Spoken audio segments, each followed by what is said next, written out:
Hello. I didn't see you there. Welcome. My name is Sleepy Time Tea, and I'm gonna read this book. So growing up, my parents had a house that they, this is actually quite normal, took out a loan to purchase. But then the 2008 housing crisis happened, and it turns out that the loan was predatory. And my parents knew that they were going to lose the house, so they never repaired it. And every time it rained, we'd get out the pots and pans and collect the drips, and it was all very normal, because I grew up doing that. I thought that's just how houses are. I lived in that house for 21 years. And then while I was in college, we lost it, so I never really got to say goodbye. I made a video, it's unlisted, about the house. Like, before I left. Like, I knew we were going to lose it at that point. But yeah, there's shit on my teeth. No, I can taste it though. That's alarming. In the computer room, we had a bookshelf / board game box cabinet thing, and this book was up on the shelf there for like years. And I started reading it, and I never finished it. But I liked what I read, I think. I don't know. It always stuck with me because, like, the cover's iconic, and I think the author wrote this introduction to the book that, like, made me cry tears of beauty. So yeah, this book left a huge impact on me, despite me not, like, fully interacting with it. And, the mood... Oh, no, not the mood. So, like, general arc of my life right now, I've got a few people who are like, your voice is nice, you should do audiobooks. And I did, like, the briefest internet search, like, how to become an audiobook reader. And I got a result from audible.com, and I'm like, oh god, Audible, they do audiobooks, this will be informative. And it was like, no. It was like, practice. Do it for the exposure. And then I logged off. So there's that. And I also have YouTuber delusion disease, which is unfortunately fatal. I think I can be a YouTuber. I want to be wildly popular, just like Mr. Beast. That's a normal and regular goal for a human being to have. So I'm going to read this book on video. When I started recording, my phone was at 23% battery, and it goes into like a lockdown mode at 15%, so we'll see how long that lasts. But this is Summerland by Michael Chabot. Because this is a work that someone is selling and gets paid for, but also like pays, like, company, like, gets a cut of the pie, I don't think I'm allowed to do the whole book, and I don't think I'm allowed to solicit donations, so I'm not going to. Yeah, I'll read until my phone forcibly shuts down the video due to falling below 15% battery. So that's that.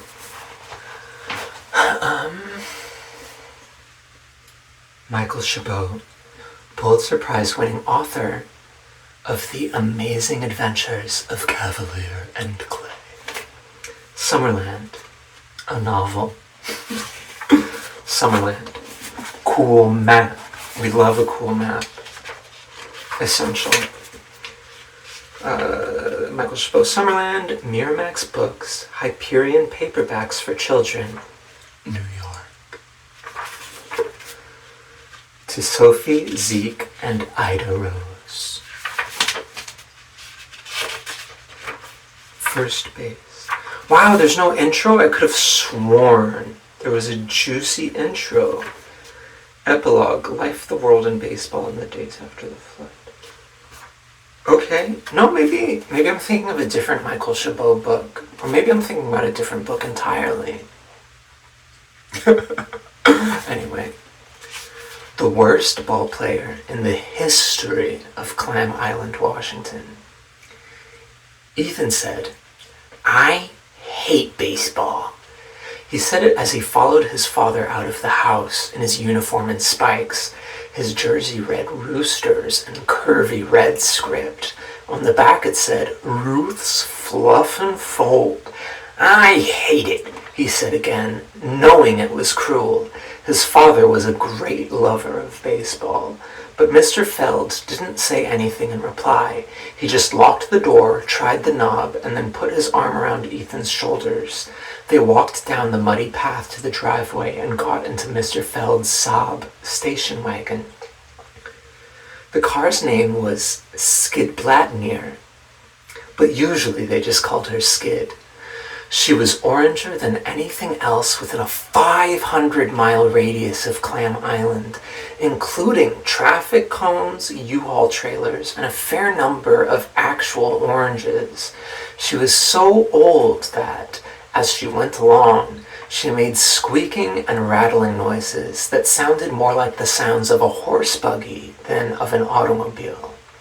Her gauges and knobs were all labeled in Swedish, which was not a language that either Mr. Feld or Ethan, or for that matter anyone in Ethan's family going back 20 generations on both sides could speak. They rolled, squeaking and rattling, down from the little pink house where they lived, atop a small barren hill at the center of the island, and headed west towards Summerland. "I made 3 errors in the last game," Ethan reminded his father as they drove to pick up Jennifer T. Rideout, the Roosters' first baseman, who had called to say that she needed a ride. Ethan figured that his father was probably not going to let him out of playing in today's game against the Shopway Angels, but you never knew. Ethan felt that he could make a pretty good case for his staying home, and Mr. Feld was always willing to listen to a good argument, backed up with sound evidence. "Danny Deshardine said that I directly caused 4 runs to score." "Plenty of good ball players have made 3 errors in a game," Mr. Feld said, turning onto the Clam Island Highway, which ran from one end of the island to the other, and was not, as far as Ethan was concerned, a highway at all. It was an ordinary 2-lane road, lumpy and devoid of cars like every other road on the lumpy, empty little island. It happens all the time. Mr. Feld was a large, stout man, with a short but unruly beard, like tangled black wool.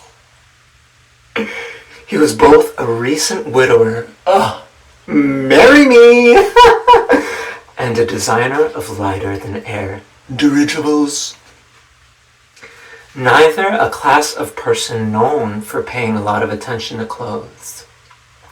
Mr. Feld never wore anything in the summer but a clean t-shirt and a ragged pair of patched blue jeans. In the wintertime, he added a heavy sweater, and that was it. But on game days, like today, he proudly wore a Ruth's Fluff and Fold Roosters t-shirt, size extra, extra large, that he bought from Ethan's coach, Mr. Perry Olofs. None of the other rooster fathers wore shirts that matched their sons. And fuck that. I hated that they even count errors, Ethan said, pressing on with his case, to show his father just how disgusted he was by the whole idea of counting errors. He threw his mitt against the dashboard of the car. It kicked up a cloud of infield dust. Ethan coughed energetically, hoping to suggest that the very atoms of dirt on which he would be standing when they got to Ian Jock McDougal Regional Baseball Field were noxious to him. What kind of game is that? No other sport do they do that, Dad. There's no other sport where they put the errors on the freaking scoreboard for everyone to look at. They don't even have errors in other sports. They have fouls. They have penalties. Those are things that players could get on purpose, you know. But in baseball, they keep a track of how many accidents you have. Mr. Feld smiled. Unlike Ethan, he was not a talkative fellow. But he always seemed to enjoy listening to his son rant and rave about one thing or another. Be my dad too, please, Mr. Feld. His wife, the late Dr. Feld, had been prone to the same kind of verbal explosions. Mr. Feld didn't know that Ethan was only ever talkative around him. Ethan, Mr. Feld said, shaking his head in sorrow. He reached over to put a hand on Ethan's shoulder. Skid lurched wildly to the left, springs squealing, creaking like a buckboard in an old Western movie. Her noticeable color and Mr. Feld's distracted style of driving had, in the short time that the Feld men had been living on Clam Island, made the car a well-known local road hazard. Errors, well, they are a part of life, Ethan, he tried to explain. Fouls and penalties, generally speaking, are not. That's why baseball is more like life than other games. Sometimes I feel like that's all I do in life. Keep track of my errors. Mr. Feld, I can fix him. But Dad, you're a grown-up, Ethan reminded him. A kid's life isn't supposed to be that way. Dad, look out. Ethan slammed his hands against the dashboard, as if that would stop the car. There was a small animal, no bigger than a cat, in the westbound lane of Clam Island Highway. They were headed right at it, but in another instant they would mash it under... Oh, there's no but there.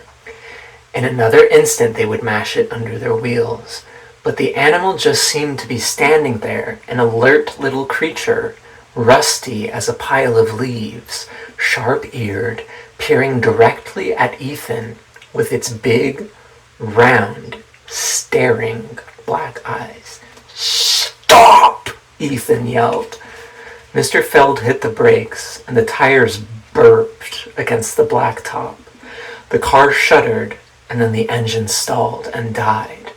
Their seatbelts were made of some kind of thick Swedish webbing material that could probably stop bullets, and the buckles were like a couple of iron padlocks.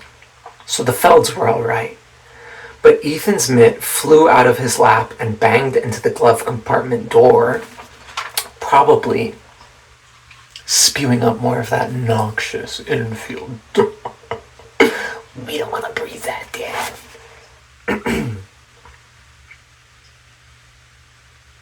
A huge cloud of dust from the mitt filled up the car. How did I know? Chekhov's gun, baby. Alright.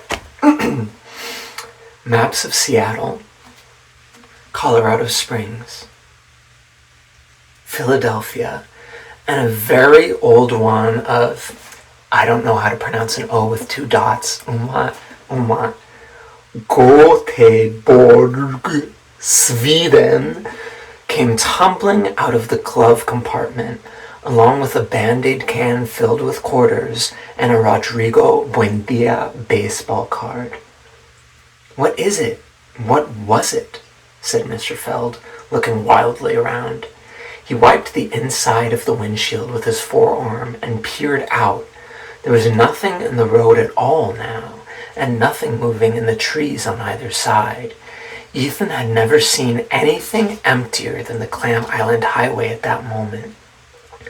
The silence in the car, broken only by the chiming of Mr. Feld's keyring against the ignition, was like the sound of that emptiness.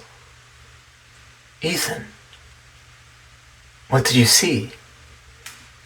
"A fox," Ethan said, though even as he said it, it felt that he somehow had it wrong. The animal's head and snout had been like a fox's, and there had been the fat red brush of a tail. But somehow the posture of the animal hadn't been vulpine, was the word, not fox-like.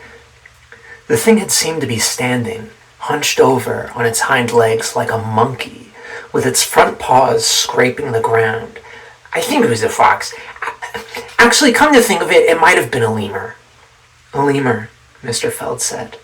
He restarted the car, rubbing at his shoulder where the seat belt had dug in. Ethan's shoulder was feeling a little sore too. "On Clam Island." "Uh-huh. Or no, actually, I think it was a bush baby." "A bush baby." "Uh-huh. They live in Africa and feed on insects. They peel the bark from trees to find a tasty, nutritious gum underneath." Ethan had recently seen an entire program devoted to bush babies on the Fauna Channel. "Maybe it escaped from a zoo. Maybe someone on the island keeps bush babies." "Could be," Mr. Feld said, but it was probably a fox. They rode past the VFW Hall and the obelisk-shaped monument to the Clam Island pioneers. They drove alongside the cemetery where the ancestors and loved ones of almost everyone now living on Clam Island, except for Ethan and his father, were buried. Ethan's mother was buried in a cemetery in Colorado Springs, 1,000 miles away. Ethan thought of that nearly every time they went past the Clam Island cemetery. He suspected that his father did too. They always fell silent along this stretch of road. "I really think it was a bush baby," Ethan said at last. "Ethan Feld, if you say the word bush baby one more time." "Dad, I'm sorry. I know you're mad at me, but Ethan took a deep breath and held it for a few seconds. "I don't think I want to play baseball anymore." Mr. Feld didn't say anything at first. He just drove, watching the side of the road for the turnoff to the Ride Hut place. Then he said, "I'm very sorry to hear that." As Ethan had heard many times, the first scientific experiment that Mr. Feld had ever performed in his whole life, back when he was 8 years old in Philadelphia, Pennsylvania, was to see if he could turn himself into a left-handed pitcher. He had read that a kid who could throw left-handed had a better chance of making it to the big leagues. He hung an old tire from a tree in his grandmother's backyard, and every day for a whole summer tried to throw a baseball through the tire 100 times with his left arm. Then, when he could throw it straight and hard, he taught himself to throw a knuckleball, a slow pitch that travels without spinning and makes its way toward the hitter like a butterfly over a bed of flowers, fluttering. It was not a very good knuckleball, though, and when he tried to throw it in real games, the other boys jumped all over it. Yet its crazy motion interested him, and Mr. Feld had begun to wonder about the shapes of things and about the way air went over and around something that was round and moving very fast. In the end, he had given up baseball for aerodynamics, but he had never forgotten to this day the way it felt to stand on top of that small, neat hill of brown dirt in the middle of a green field, holding on to a little piece of something that could fly. "Dad." "Ethan," said Mr. Feld. Now he sounded a little annoyed. "If you don't want to play anymore, that's all right with me. Forget it. I understand. Nobody likes to lose every time." The Ruth's Fluff and Fold Roosters had, as a matter of fact, lost all of their first 7 games that season. In the opinion of the most of the Roosters and of their coach, Mr. Perry Olofsson, the presence of Ethan Feld on the team went a long way to explaining their troubles on the field. It was agreed by nearly everyone who watched him take the field that Ethan Feld was the least gifted ball player that Clam Island had ever seen. It was hard to decide, really, why this should be so. Ethan was a boy of average height, a little stocky, you might have said, but healthy and alert. He was not a terrible klutz, and he could run pretty well if something worth running from, such as a bee, was after him.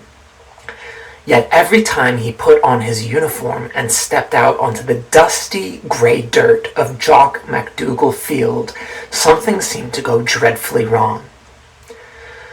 "But I'm afraid, son," Mr. Feld continued, "you can't just not show up for today's game. The team is counting on you." "Yeah, right. Mr. Olofsson is counting on you." "Counting on me to make 3 errors." They had reached the ramshackle assortment of roadside mailboxes that marked the entrance to the ride-out place. Ethan sensed that he was running out of time. Once Jennifer T. Rideout was in the car, there would be no hope of escape from today's game. Jennifer T. didn't have a whole lot of patience in general for listening to Ethan's arguments, however good they might be, or how solid his evidence. She just thought what she thought, and got on with it. But this was especially true when it came to baseball. Ethan was going to have to work fast. "Baseball's a stupid game," he said, going for broke. "It's so dull." "No, Ethan," his father said sadly. "It really, really isn't." "I find it quite boring." "Nothing is boring, son," his father began. I know, Ethan said. "Nothing is boring except the people who aren't really paying attention." This was something he had heard from his father many, many times. It was his father's motto. His mother's motto had been, "People could learn a lot from llamas."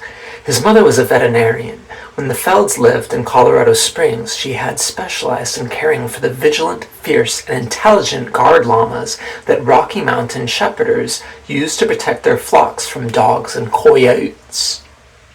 "That's right," his father said, nodding in agreement with his own familiar wisdom. He turned into the long, ruined gravel track that led to the tumble-down houses in the woods where all the Rideouts lived. "You have to pay attention in life and in baseball." "But nothing happens. It's so slow." "Well, that's true," his father said. "Everything used to be slow. Now, almost nothing is. But are we any happier, son?" Ethan did not know how to answer this. When his father was at the controls of one of his big, slow sky whales, sailing nowhere in particular at a top speed of 35 miles per hour, the smile never left his face. If he ever managed to sell the idea of the Zeppelina, the affordable family airship, asterisk, the darndest way of getting from here to there, slogan, Feld Airship Incorporated. If he ever managed to sell the idea of the Zeppelina, the affordable family airship asterisk, it would be on the basis of that smile.